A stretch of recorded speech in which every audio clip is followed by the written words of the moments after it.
नमस्कार मित्रांनो, आज आपण स्टॅड RCDCचे आउटपुट पाहणार आहोत. आउटपुट कोणाचे? स्लॅबचे. Designing, detailing, bill of quantity, bar bending schedule हे सगळे जे आउटपुट्स आहे तो देतो आपल्याला स्टॅड RCDC. त्यासाठी आपल्याला काही बेसिक व्हॅल्यूज आहेत ते काही पुटअप करायला लागतात. जसे व्हॅल्यूज काही जे सेटिंग्स आहेत ते आपल्याला पुटअप करायला लागतात. त्याच्यानंतर तो ॲनालिसिस करतो. ॲनालिसिसनंतर designing, detailing, bill of quantity आणि बारबेंडिंग शेड्यूल ते सगळं देतो. आणि बारबेंडिंग शेड्यूल तो विथ रिस्पेक्ट टू स्प्रेडशीट आणि ऑटोकॅडमध्ये हे दोघं याच्यामध्ये तो एक्सपोर्ट करतो आणि आपल्याला ते सगळे आउटपुट्स शो करतो. ठीक आहे. त्याच्या अगोदर आपल्याला काय व्हॅल्यूज टाकायला लागेल? इम्पोज लोड आणि लाईव्ह लोड, स्लॅब थिकनेस आणि कटआउट हे काही आपल्याला पुटअप करावं लागेल. जेव्हा आपण स्टॅड प्रोमधून आणि ETABSमधून जेव्हा मॉडेल इम्पोर्ट केलं आहे तेव्हाच याच्यामधून फक्त मॉडेल इम्पोर्ट होईल. व्हॅल्यू जे आहे हे जे आपले लोड्स आहे ते आपल्याला पुटअप करावं लागेल. जसं की इथं माझा असेल सुपर डेड लोड 1, इथं 1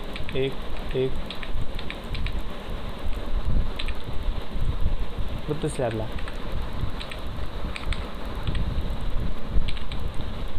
आणि लाईव्ह लोड राहील माझा 2. ज्या प्रकारे आपण लोडिंग घेतले असेल, इवन तो तुमचा ETAB राहो किंवा स्टॅड प्रोमध्ये ज्या लोडिंग तुम्ही घेतला असेल त्या लोडिंग तुम्हाला याच्यात पुटअप करून द्यायचं आहे. जसं की माझा या स्लॅबच्या इथं संक असता, मग संकची लोड कसं राहील? डेप्थ इंटू डेन्सिटी 0.2चा माझा 0.2 मीटरचा माझी डेप्थ असेल, मग 0.2 इंटू 18 3.6. मग या ठिकाणी मी 3.6 टाकून मग हा जो स्लॅब राहील तो माझा 3.6चा सुपर डेड लोड आणि लाईव्ह लोड जो राहील तो 2चा. इथं एखादं स्ट्रक्चर असं की स्टेअरकेज असते, स्टेअरकेज, बाल्कनी, लॉबी, त्या ठिकाणी असतो माझा लाईव्ह लोड 3चा असतो. मग 3चा लाईव्ह लोड मी त्या साईडला टाकून दिला असता. समजा की माझं इथं स्टेअरकेज असती तर मी इथं 3चा लोड मी पुटअप करून दिला असता. ठीक आहे. इथं मी रँडमली लोड टाकून दिले, लाईव्ह लोड आणि सुपर डेड लोड. याच्यामधून काय चेंज करू शकतो? End span. एंड स्पॅनवर डबल टिक केलं, 4 ऑप्शन ओपन झाले. जो वन वे स्लॅब आहे त्याला 4 टाईपचे कंडिशन्स असतात: सिम्पली सपोर्टेड, एंड स्पॅन. ही जी ब्ल्यू लाईन आहे ती स्लॅब आहे आणि त्याचे एंड कंडिशन्स आहे. One end simply supported, other end continuous, म्हणून त्याला दिले एंड स्पॅन. तो जर स्पॅन इंटिरियर सपोर्टमध्ये राहिला, span next to end span हा इथं एम्प्टी आहे आणि ह्या एंड स्पॅनच्या पुढचा next span, next interior span, यांच्या सगळ्यांचा इंटिरियर स्पॅनमधला. ठीक आहे. मी हा सिम्पली सपोर्टला डिझाईन करतो. Simply supported. इथं मॅन्युअली मला कंडिशन चेंज करायची असेल कंडिशनही चेंज करता येईल. Interior span, one way short range discontinuous, one long edge discontinuous, अशा प्रकारचे आपल्या आयस कोडमध्ये एंड कंडिशन्स आहे ते त्यांनी इथे शो केलेले आहे. पण इथं काय झालं की बाय डिफॉल्ट जे आपण ETABमध्ये जो मॉडेलमध्ये पुटअप केलेले आहे तो त्याचप्रमाणे त्याच्यामध्ये इम्पोर्ट करून देणार जे ॲक्च्युअलमध्ये आहे. जसं की वन वे LY/LXचा रेशो लेस दॅन 2 असेल तर तो 2 वे राहील, ग्रेटर दॅन 2 असेल तर मग तो 1 वे राहील. हे गोष्टी त्यांनी ऑटोमॅटिक घेऊन टाकले. हे झाले आपले व्हॅल्यूज पुटअप करून झाले आणि कंडिशन्स देऊन झाले, पॅनल टाईप्स आणि लोड देऊन झाले. इथं चेंज पण करता येईल मला. स्पॅनिंग टाईप हा 1 वे 2 वे करायचा असेल तर 2 वे पण करता येईल. 2 वे S2 माझा झाला 2 वे, पण मी तो करणार 1 वेला डिझाईन करणार. ठीक आहे.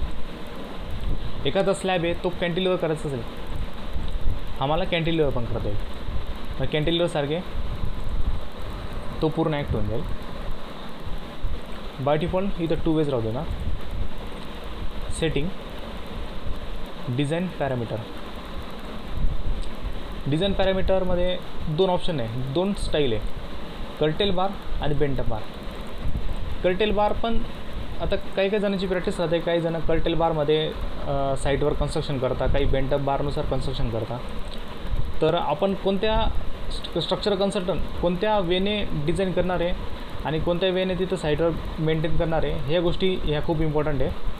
पण याच्यात असं आहे, कर्टेल बार आणि बेंटअप बार दोघांचे जे रूल्स आहे, जे बार बेंड करायचे किंवा डेव्हलपमेंट लेंथ कंटिन्यू करायचे जे रूल्स आहे ते दोघांचे पण सारखे आहे. तर हे कुठे दिलेले आहे आपले SP 34मध्ये दिले, SP 34 1987.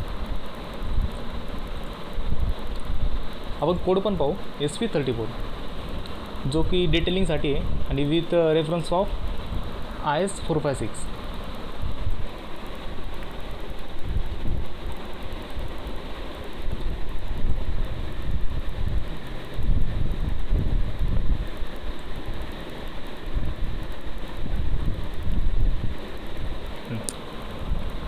That's it.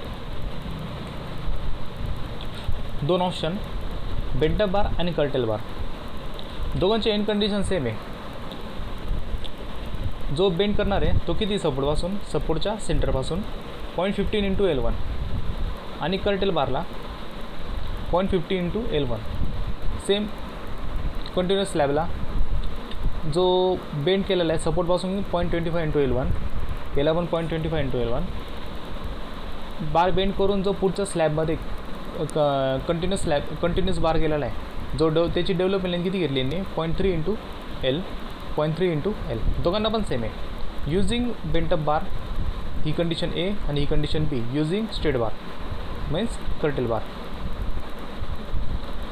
तर ते जे रूल्स आहे ते RCDC ऑटोमॅटिकली घेऊन टाकतो. हे जे रूल्स आहे 0.15 × L1 वगैरे हे जे आहे ते घेऊन टाकतो. मग bent up bar location L/6 bottom साईडला, bottom end support, bottom continuous support, top continuous support. Bottom end सपोर्टला कसा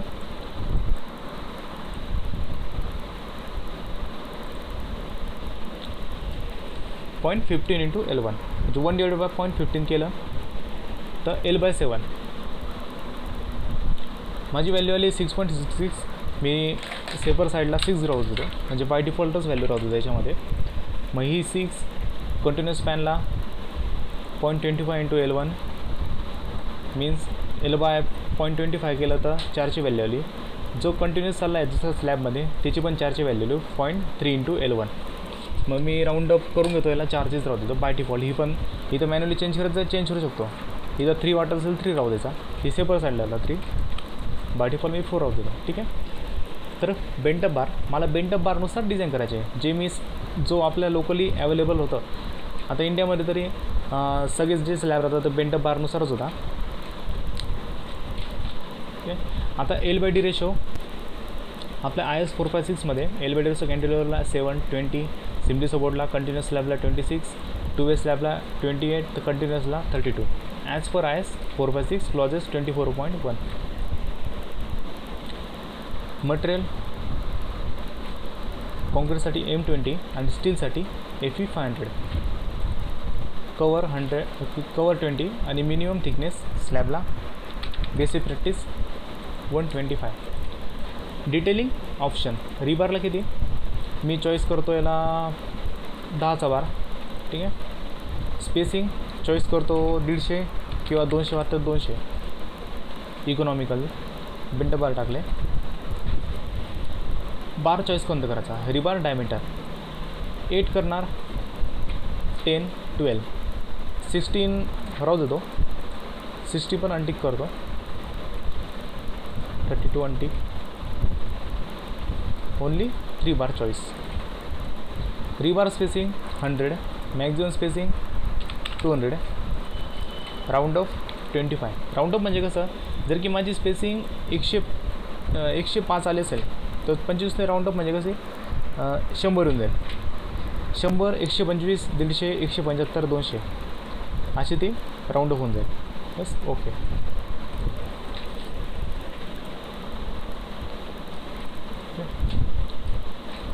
इथपर्यंत झालं.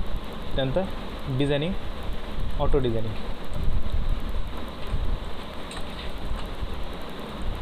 ऑटो डिझाईनमध्ये आता यांनी एंड स्पॅन कंडिशन घेतलेलं आहे. सगळे जे आपण पॅनल टाईप जे दिले होते ते घेतले होते. जर मला सगळे स्पॅन सिम्पली सपोर्टनुसार डिझाईन करायचे असेल, समजा की माझी साईटवर जे रूल्स आहे, जे कंटिन्युअस बार घेऊन जाणार आहे दुसऱ्या स्लॅबमध्ये, जे बार LD जाऊ देणार आहे ते माझ्या शीटनुसार जर साईटवर मेंटेन नसेल करत, तर मग सेफ्टीवर साईडला काय करणार आपण, सिम्पली सपोर्टला जेवढे पण स्लॅब आहे ते सगळे सिम्पली सपोर्टला डिझाईन करणार. त्यासाठी ऑप्शन कोणतं आहे, अनलॉक करतो, setting, set all panel as a non continuous. याच्यामध्ये जेवढे पण स्लॅब ॲड केलेले आहे, जे 1 वे तर ते सिम्पली सपोर्ट होऊन जाईल, आणि जे 2 वे ते सगळे 4 वेचे डिस्कंटिन्युअस जाईल, म्हणजे as a simply support convert होऊन जाईल. सो बाय डिफॉल्टचे एंड कंडिशन्स आहे, जे पॅनल टाईप आहे मी तेच राहू देतो. Next designing. इथं ओव्हरऑल आपल्याला 800 बार डिझाईन झालेलं दिसत आहे.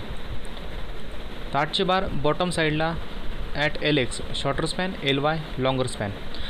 तर ओव्हरऑल जे टोटल स्लॅबमध्ये जे बार आहे ते टोटल 800 बार चॉईस झालेले. का तर आपण सेटिंगमध्ये design parameter, रिबार type, prefer diameter of बार 8 केला होता. जरी तर 10 केला असता तर मग सगळे बार जे आहे आपले सगळे 10ने डिझाईन झालेले दिसले असते. तर प्रेफर डायमीटर बार 10 असल्यामुळे. आता इथं थिकनेस जी आहे, थिकनेस बाय डिफॉल्ट त्यांनी घेऊन घेतलेली.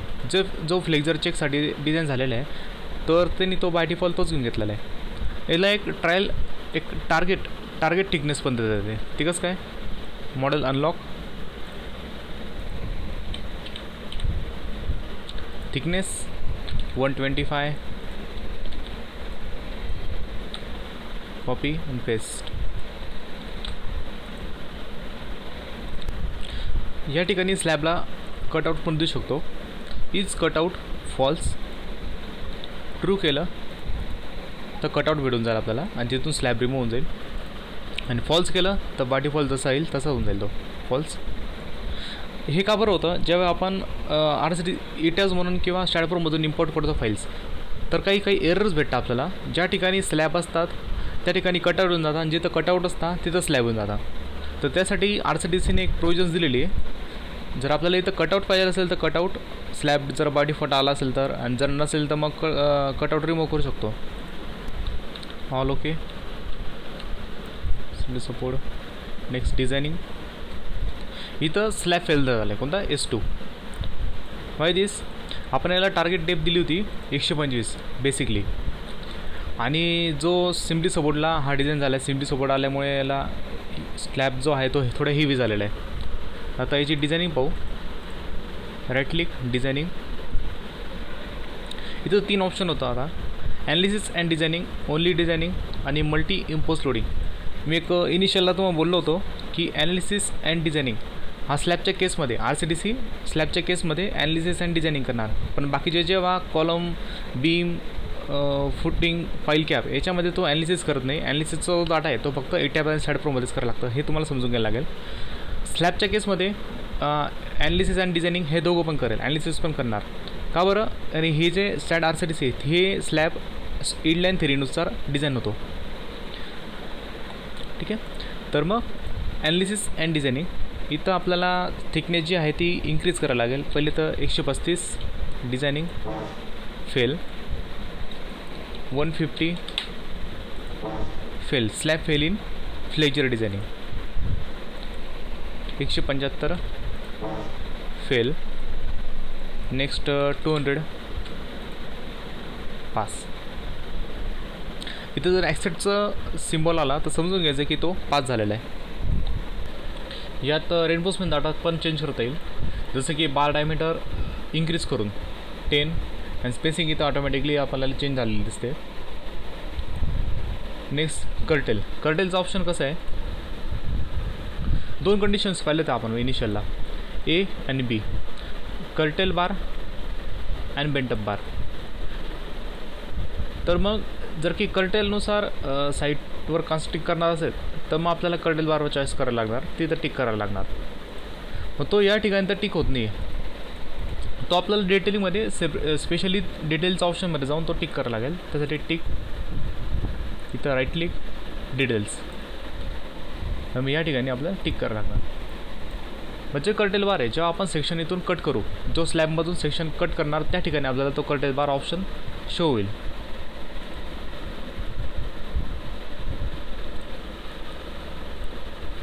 So next designing. आता अजून ऑप्शन स्पॅनिंग डायरेक्शनचा ऑप्शन आहे. तो अलॉंग LX आणि अलॉंग LY हे 2 ऑप्शन. अलॉंग LX मीन्स कसं, जर की जो 1 वे स्लॅब आहे, शॉर्टर स्पॅनला आपण त्याची लोडिंग ट्रान्सफर करत असेल जो मेन स्टील आपण शॉर्टर स्पॅनला त्याचे प्रोव्हाइड करत असेल तर तो अलॉंग LX डायरेक्शन येईल, आणि जर तो लॉंगर स्पॅनला जर त्याचं मेन स्टील जे आहे ते लॉंगर स्पॅनला आपण अप्लाय करत असेल तर तो अलॉंग LY डायरेक्शन येईल. Span in direction along LX along LY. तर अलॉंग LYला डिझाईन करू. आता डिझाईन पॅरामीटर थिकनेस आता याची इन्क्रीज करायला लागेल. साहजिक आहे, जर की लॉंगर स्पॅन 9 मीटरचा आहे तर याच्यामध्ये स्लॅबची थिकनेस जी आहे ती खूपच इन्क्रीज होईल. 400 करून पहिले ट्रायल डेप्थ 400ला फेल झाला आहे. त्यानंतर 450 pass. 16 diameter and spacing A150. Area of steel 1265 along longer span, bottom at longer span. तर इथपर्यंत पाहिलं आपण. याच्यामध्ये 3 ऑप्शन आहे, analysis and designing, only analysis, हे only designing, multi impose loading. तर ॲनालिसिस अँड डिझायनिंगमध्ये आपण आता मॉडिफिकेशन्स केले. ओनली डिझाईनमध्ये ऑप्शनमध्ये काय आहे, जर आपल्याकडे already bending movements and shear force reinforcement shear forces जर असेल तर आपल्याला ते इथं पुटअप करता येईल. जसं की मी इथं टाकलं आहे बॉटम शॉर्टर स्पॅनला जी बेंडिंग मुवमेंट आहे ते मला इथं पुटअप करायला लागणार. लॉंगर स्पॅनला जी बेंडिंग मुवमेंट आहे ती पुटअप करणार. टॉपला लॉंगर स्पॅनला बेंडिंग मुवमेंट हे कुठून येणार माझे इटॅजमध्ये. ज्यावेळेस बेंडिंग मुवमेंट मी शो करणार, बेंडिंग मुवमेंट आणि शिअर फोर्स मी शो करणार, तर ते जी व्हॅल्यूज आहे ते व्हॅल्यूज मी इथं पुटअप करू शकतो. किंवा मी जर की मॅन्युअली कॅल्क्युलेशन्स केलं असेल, मॅन्युअली कॅल्क्युलेशन्समध्ये ज्या कंडिशन आहे कंडिशननुसार मला जे मोमेंट्स भेटले असेल तर ते मी इथं पुटअप करून देणार. जसं की मी इथं साहजिक टाकून दिला 10, लॉंगर स्पॅनला आली असेल माझी मोमेंट 15, टॉपला 25, 10, जे माझे शेअर आहे किलोमीटरमध्ये ते असेल 10, 12, 15, 20. Next designing.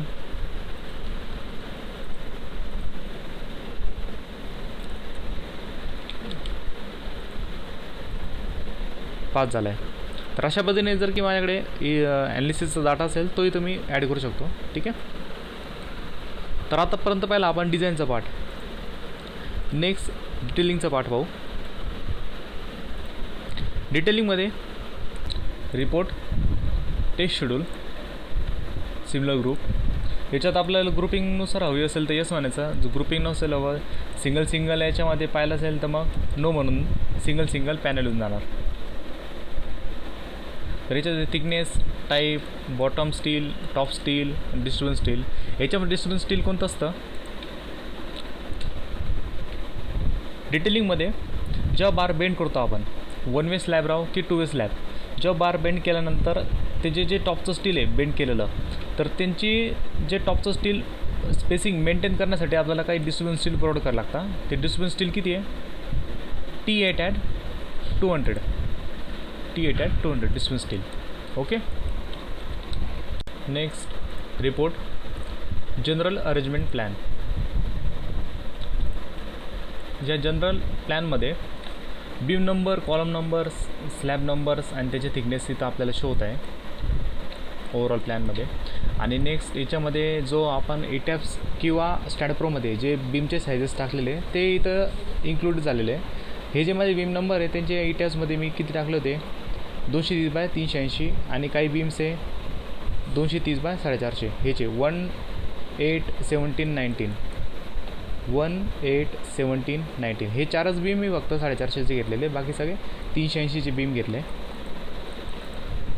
Next report in plan details.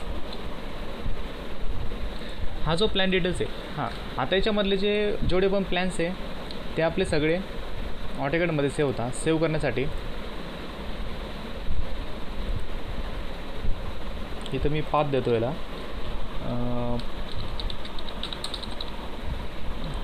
Plan details, save, AutoCAD, open, plan details.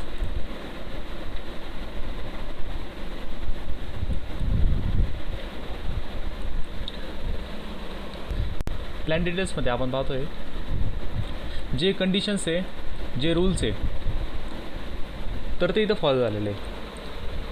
जो माझा L/6चा रेशो आहे, L/4चा रेशो आहे, जर एंड कंडिशन आहे,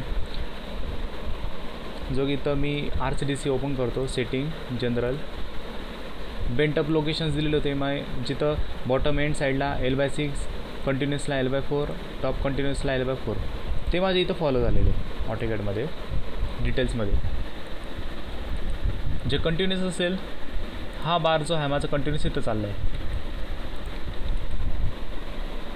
त्याचे डिटेल्स पाहू.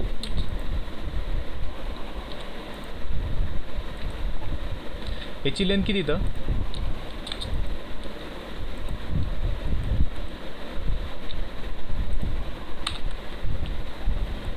हा जो बार केला आहे, बेंड केलेला आहे, कंटिन्युअस असल्यामुळे L/4ने झाला आहे 1194, आणि तोच पुढे कंटिन्युअस 945. ठीक आहे, या पद्धतीने आपल्याला ओव्हरऑल डिटेल्स भेटलेले. Next report slab section. तर स्लॅब सेक्शन म्हणजे त्याच्यामध्ये डिटेलिंगचा पार्ट आला. नंबर ऑफ स्लॅब किती, मी एक सॅम्पल सेक्शन घेतो, 1 वे स्लॅब, B17, S2 स्लॅब आणि B19 इथून कट करतो एक report slab section. Number of slab 1, mark देतो मी जसं की A नाव देतो, A- किंवा जे नेमिंग असेल ते. Section A to A, slab number S2. By default याचे जे स्पॅनिंग्स आहे ते इथं शो होऊन जाईल. आता एजेस काय आहे, कुठून सेक्शन कट करायचं आहे, शॉर्टर स्पॅनने की लॉंगर स्पॅनने. तर शॉर्टर स्पॅनने आपण कट करू.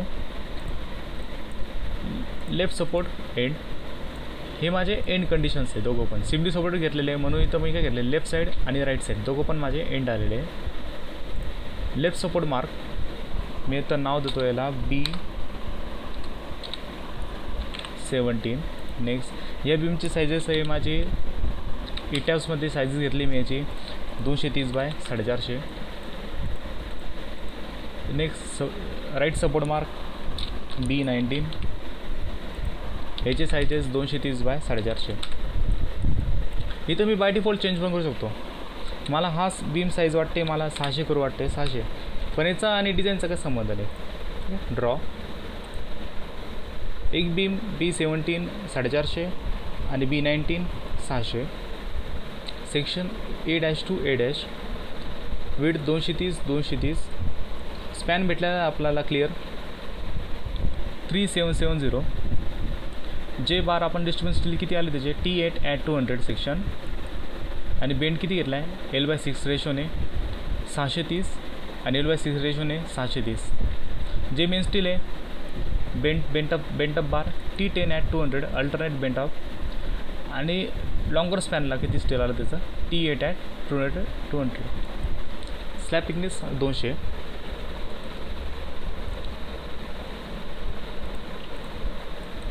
नेक्स्ट हे सेक्शन कट करू, continuous span. Modify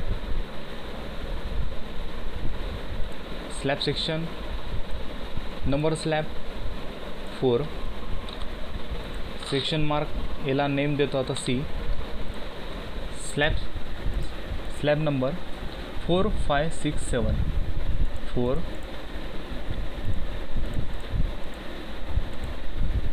6, 7. Support type end, आणि इनर जे 3 स्लॅब आहे 1, 2, 3 कंटिन्युअस, 1, 2, 3 आणि शेवटचा एंड B13 जो आहे तो एंड कंडिशन. नेक्स्ट मार्किंग कशी राहिलेला, B27 230 450. आता मी टॅबमध्ये 380ची साईज घेतली, मग 380ची साईज घेतली. जो माझा डिझाईनमध्ये आला असेल तो मी इथं साईज घेणार. B28 230 380, copy paste.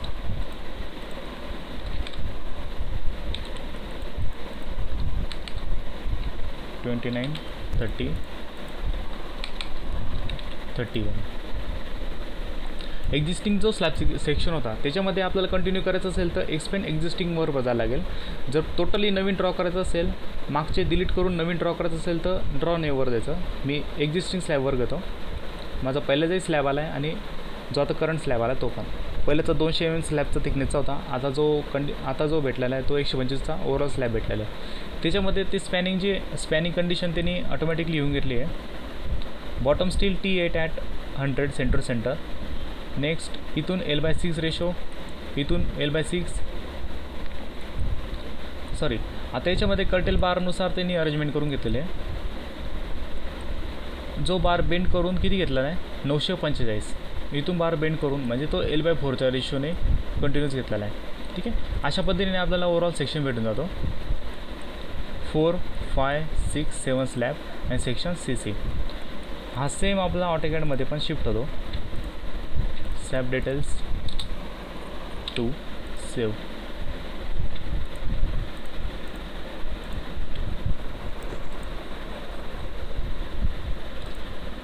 Open details to.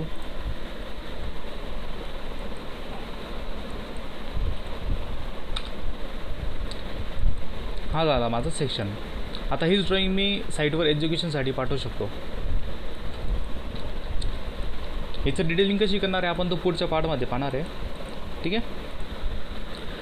इथपर्यंत आपण काय पाहिलं डिझायनिंग अँड डिटेलिंग कोणाचे स्लॅबचे.